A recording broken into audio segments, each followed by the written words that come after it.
Hello, welcome to Innovation 360 Institute's webinar presentation in our Innovation Power Tools series. Today we'll be talking about an interesting innovation tool called Creative Challenge. This webinar is entitled Using Creative Challenge to Inspire Innovation.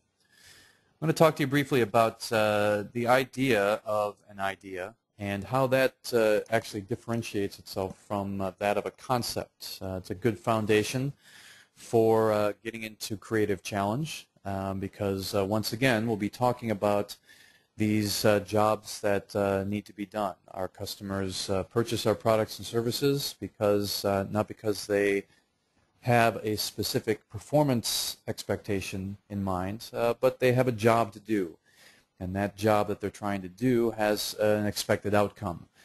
Those expected outcomes are driving what we provide in the market with our products and services, and those products and services could be governed by many different paradigms that restrict us from thinking about different and more innovative approaches to addressing those expected outcomes from our customers. So we'll take a look at ideas and concepts, and we'll see how that actually connects back to the job to be done. We'll do a quick review on jobs to be done. It's a good point to bring up. If you have not taken a look at the actual jobs to be done webinar, it might be a good idea to do that first and then come back to this webinar. If you've already seen that the particular webinar, then it should be a good review for you for that particular concept before we actually get into using the creative process of Creative Challenge. So we'll actually take through the Creative Challenge. We'll look at some of the steps involved in accomplishing this and some of the questions you can ask yourself to break out of the mold of your current better, faster, cheaper mentality for your current products and services, and really open the doors to looking for innovative ideas and exploring those innovative ideas to really get the wow factor. We'll also take a look at some strengths and weaknesses of this tool compared to some of the other tools that you might actually use in this process. As typifies my webinars, I'd like to start off with a quick example. It's actually a story. I've got a story to tell you. The story is the monkey story. Some of you may have heard of this already. So just sit back and enjoy the story itself. This actually is a true story. Behavioral scientists back in the 50s and 60s, I believe, accomplished this activity just to see what might avail itself as they accomplished this particular study. The story starts with a couple of monkeys. We'll start with 5. We have put 5 monkeys into a space, a closed space. Only these 5 monkeys are in this space. Also in this space, they're sharing a nice little tree, and the scientists decided to dangle a couple of nice tasty bananas off of that tree.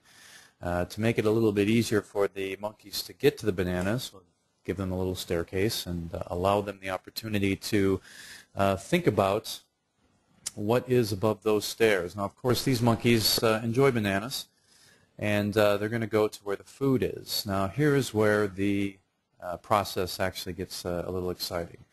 The first monkey to approach the bananas and crawl up the stairs, once they do that, once that monkey accomplished that, the scientists immediately not only sprayed the monkey that was climbing on the stairs, but also sprayed all of the other monkeys with cold water. Now that, of course, didn't fare too well, and each time that any monkey, approached the chair, approached the stool to try to reach for the banana, every other monkey would get sprayed with cold water. Now, this negative reinforcement, based on the behavior that each monkey was witnessing and or participating in, began to set into the monkeys themselves. Before long, any monkey that attempted to climb the stairs or get close to the stairs or even attempt to get to the bananas would be met with negative reinforcement by the monkeys themselves, because the monkeys were punished before. Now they wanted to make sure that they weren't going to be punished, so they inflicted their own punishment on any monkey that would attempt to reach the banana. Now here's where the fun part comes. We'll start taking the original monkeys out and replacing them with new monkeys, monkeys that hadn't been exposed to this particular experiment. Now, as you guessed it, the new monkey, of course, in the brand new environment, not having any experience whatsoever with any of the negative reinforcement that had gone on before, will take a look at the bananas and make an attempt to grab at the bananas. As you would guess, the remaining 4 monkeys, having been deluged with cold water before, will again take it upon themselves to apply their own negative enforcement to make sure that the new monkey would not go for the banana. So the new monkey gets beaten up. After a while, the new monkey learns this behavior. We can remove an old monkey, replace another new monkey, and the second new monkey, of course not being exposed to any of the activities before, will attempt to get the bananas and then, of course, get beaten up as a result of it. We can continue on with this exercise over the course of time and remove all of the original monkeys and replace them with with brand new monkeys. Each monkey not having ever been exposed to any of the negative reinforcement that had occurred to the original 5 monkeys. The only thing that remains, however, is the negative reinforcement that occurred on these monkeys as they were introduced to this particular environment.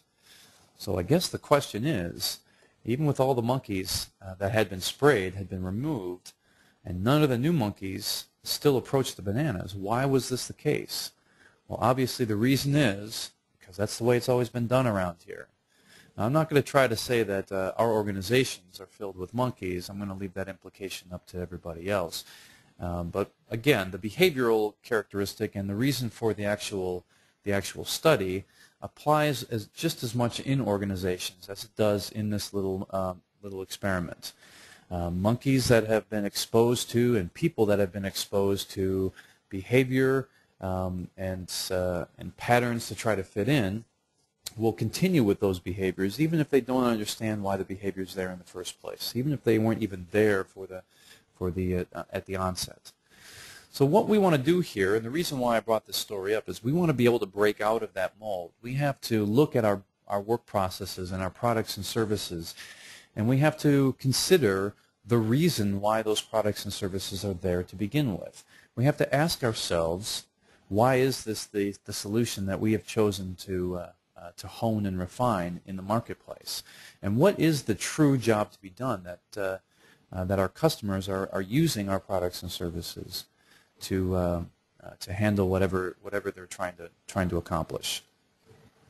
You'll remember this slide, so we'll just go briefly view it, the typical window of focus and the expanded window of focus.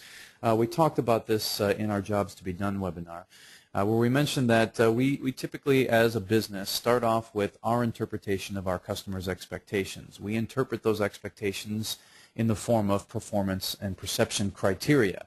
We measure ourselves against those performance and perception criteria based on the products and services, the solutions that we deliver to the marketplace, so that we can repeat ourselves and accomplish the same level of quality at the same degree of cost and the same speed. We create work processes around those products and services.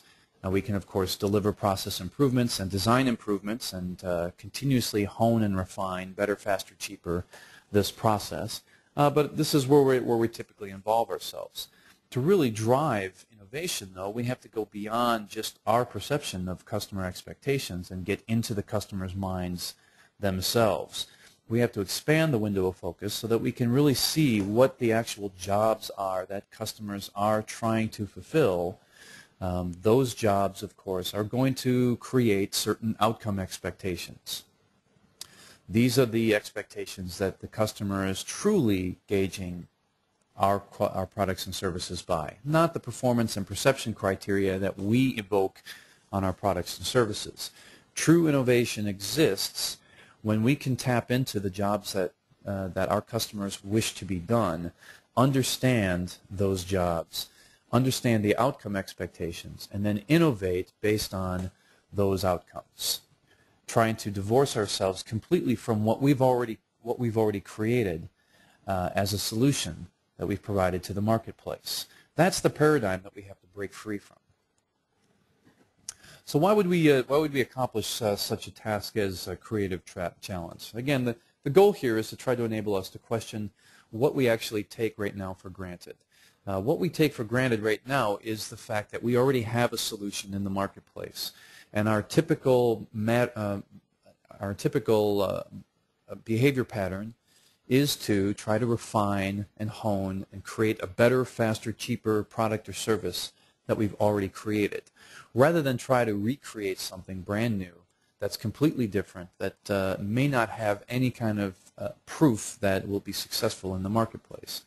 We're trying to break out of that. The Creative Challenge helps us by highlighting some of the areas, some of the rules and regulations that restrict us from breaking free from that mindset. Creative Challenge, again, allows us to creatively examine some of the dominant thinking and some of the beliefs that are being driven in today's marketplace and for today's products and services. It also allows us to remove some of the waste that what we've actually added to the existing system. Some better, faster, cheaper, nifty gadgets and accessories that we put onto our products and services when we think they're going to create a higher degree of performance or perception expectation, which actually ends up not doing anything at all.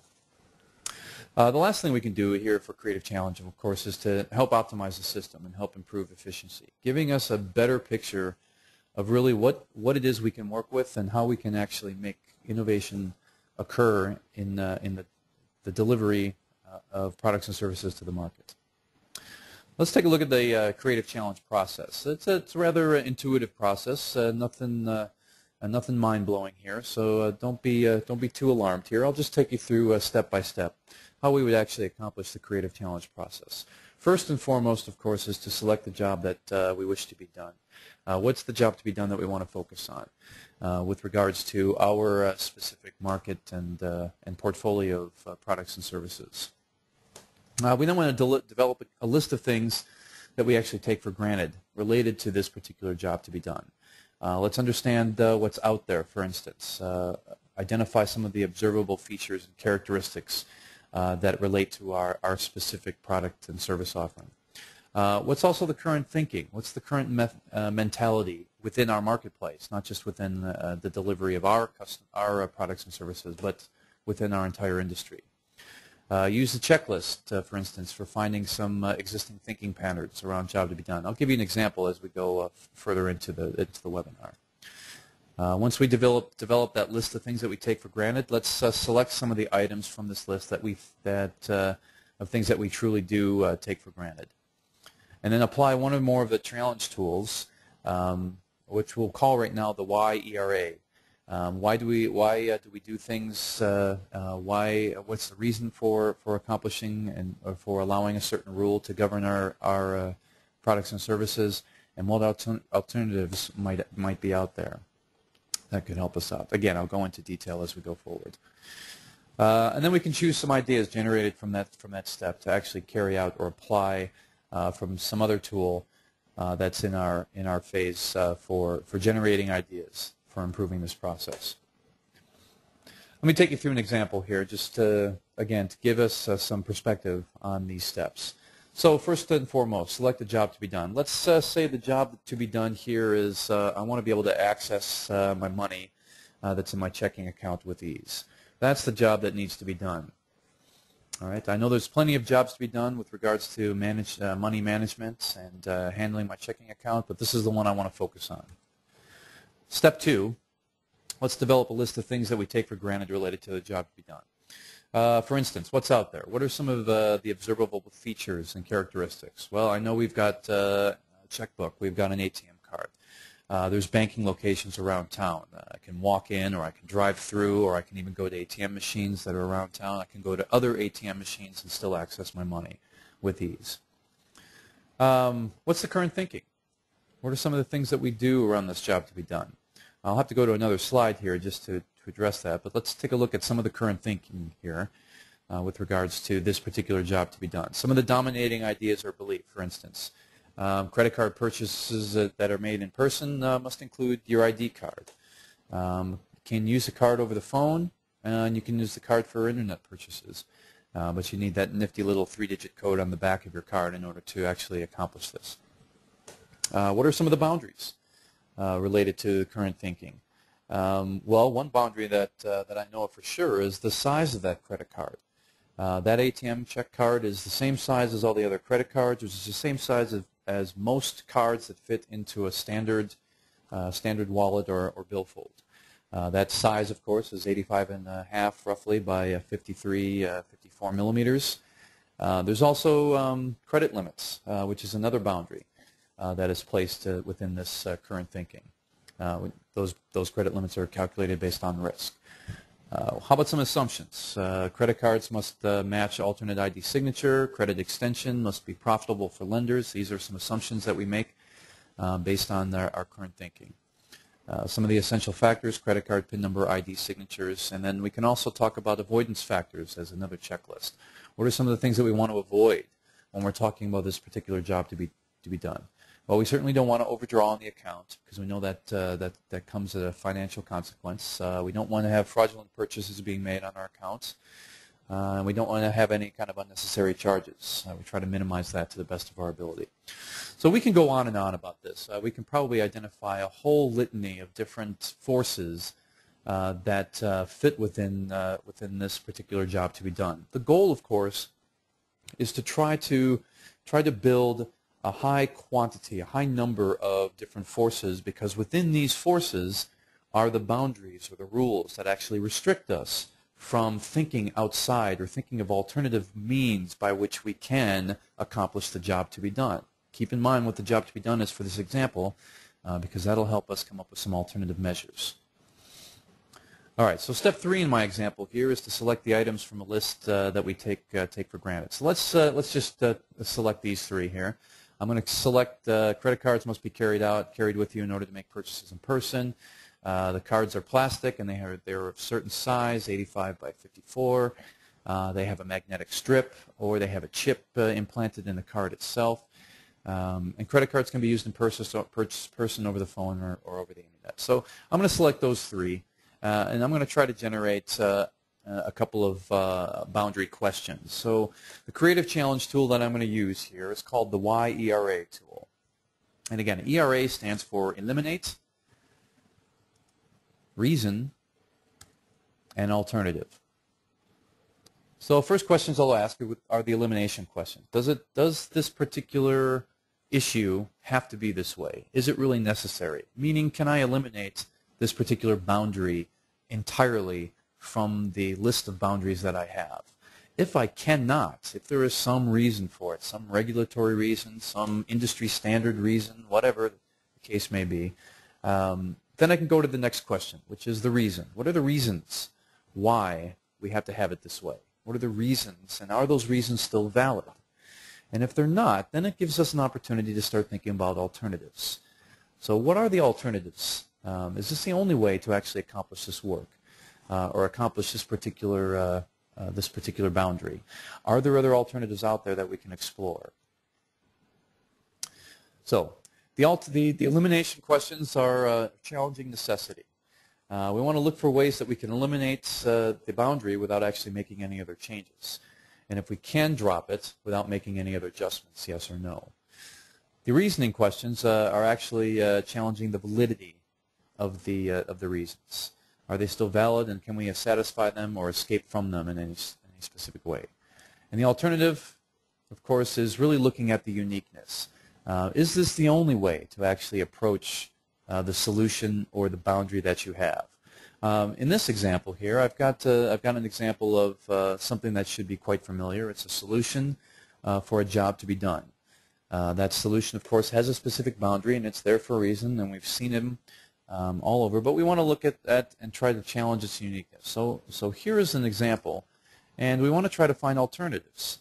Those alternatives, of course, may actually force us to redesign the entire process. Now, you see that the transformation here between the picture on the left to the picture on the right is really not necessarily that much of a transformation, although when you look at it, there are some pretty unique features here to this brand new design.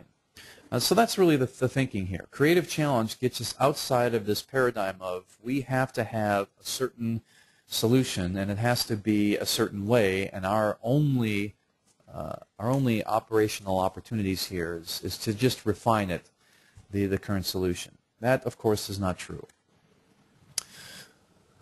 So, taking a look at and using this particular tool on our example, we'll use the Creative Challenge Matrix, and we'll ask ourselves some questions about elimination and reasoning and alternatives. So you'll notice that I have on my top three, these are the examples that I had before. Credit cards must be carried with you in order to make your purchases in person. Can we eliminate this? At this point, it doesn't seem like we can. You have to carry some form of credit card with you. You have to have that number, and you have to be able to prove that you are who you say that you are. If we were to eliminate it, there would be certainly some negative consequences. So we're going to say no to elimination, which means we have to ask ourselves the reason question now. So why can't we eliminate this item? What function does this really serve? Through some discussion, we might decide that credit card possession and the signature on the card and a receipt are used to verify that there was some kind of authorized use for each purchase. So I'm wondering if there's now some alternatives, since we have a valid reason for carrying that card. Are there alternative ways to provide this function or this feature? Since we're really looking at authorization, what other ways are out there right now that might help us provide that evidence? Using retinal scans or fingerprints to verify the identity and availability of funds might be one way that we can explore an alternative solution to that particular boundary. RFID chips and keychains, for instance, might also be one way that we can address the credit card issue. How can we get away from the size of the credit card? Right now it's an industry standard, so we can't eliminate it. But there are some alternatives out there, and those alternatives are being explored by credit card manufacturers and credit card or credit service agencies today. So using the ERA method and asking ourselves to explore the actual boundaries and the limitations that we've placed upon ourselves within our own paradigms forces us to continuously question whether the reasons and whether the rules are still valid. And if they're not valid, we may have a very simple solution to eliminate those boundaries and be able to explore outside of them. Even if we can't eliminate those boundaries, we can still look for alternatives that allow us to stay within the boundaries but give us still the same output that our current solutions provide. So again, that was a quick down and dirty of Creative Challenge. Creative Challenge is nothing more than an opportunity to map out the boundaries that are forced upon us by our industry and by our own organizations to come up with solutions within those particular boundaries. Those boundaries themselves actually create and hinder the creative process, because then we're only forced to deal with better, faster, cheaper opportunities of existing solutions. Being able to break outside of those boundaries allows us the opportunity to truly explore innovation and disruptive growth, and looking for opportunities outside of our own paradigms and outside of our own thinking processes to really come up with the wow factor. And again, it's all driven by jobs to be done, by understanding what our customers are really trying to do with our products and services, by going into their actual outcomes that they are expecting to accomplish. It gives us greater strength in being able to come up with solutions that look differently than what we already have. Again, thank you so much for attending this webinar. Please keep in touch with us at www.i360institute.com for more innovation tools and more creative problem-solving activities and webinars to help you understand how to break into this exciting world of innovation. Thank you for your time.